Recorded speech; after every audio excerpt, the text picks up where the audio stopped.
Vamos conversar sobre a morte? Mas calma, não daquele jeito pesado, como se fosse o fim de tudo.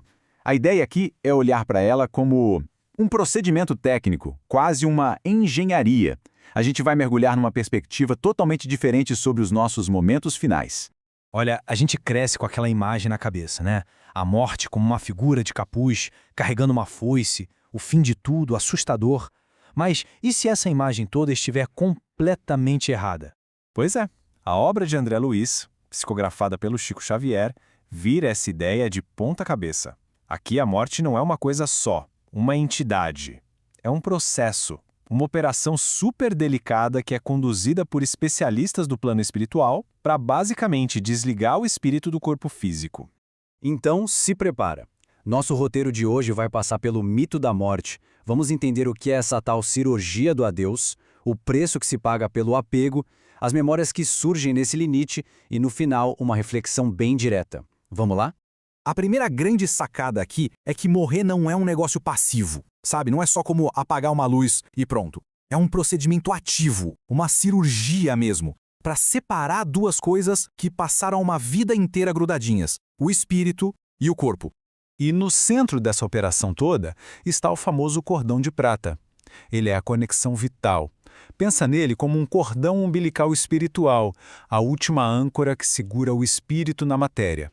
É a linha de energia principal que precisa ser desligada com uma precisão cirúrgica. E aqui que a coisa fica interessante.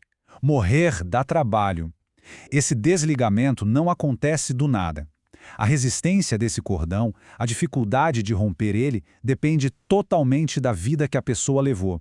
É um procedimento que exige, de fato, uma equipe espiritual muito especializada. Ok, se morrer é uma cirurgia, a dificuldade dela é definida pelo paciente. A obra defende que o nosso nível de apego às coisas aqui da Terra, família, dinheiro, preocupações, cria uma espécie de cola magnética. E essa cola dificulta demais o trabalho da equipe espiritual. E o livro mostra isso com casos bem práticos que não deixam dúvida. De um lado, o do apego, a gente tem o Dimas, que não conseguia parar de se preocupar com a família, e o Fábio, que estava com a mente presa nos seus bens materiais. Do outro lado, o do desapego, a gente vê a Adelaide, que viveu uma vida de ajuda ao próximo e já estava preparada para essa transição. E aí, os resultados são completamente diferentes. Para o Dimas e o Fábio, o processo é arrastado, doloroso. O cordão de prata resiste com uma força incrível. Já para Adelaide, o desligamento é suave, rápido. O livro diz que foi como romper um fio de seda. A lição aqui é muito clara, né? O apego gera resistência. Mas a experiência da morte não é só a cirurgia em si. A obra também descreve outros fenômenos bem fascinantes que acontecem ali, naquele momento de fronteira. Um desses fenômenos é aquela famosa revisão da vida. Sabe a história de ver a vida passar diante dos olhos? Então, segundo o livro, isso não é um julgamento, não tem um tribunal ali te esperando. É um processo natural, quase como um download de dados. Todas as memórias e experiências são transferidas do cérebro físico para a memória do espírito, para que as lições daquela vida sejam guardadas. Mas nem todo o trabalho dessas equipes espirituais acontece em hospitais ou leitos tranquilos.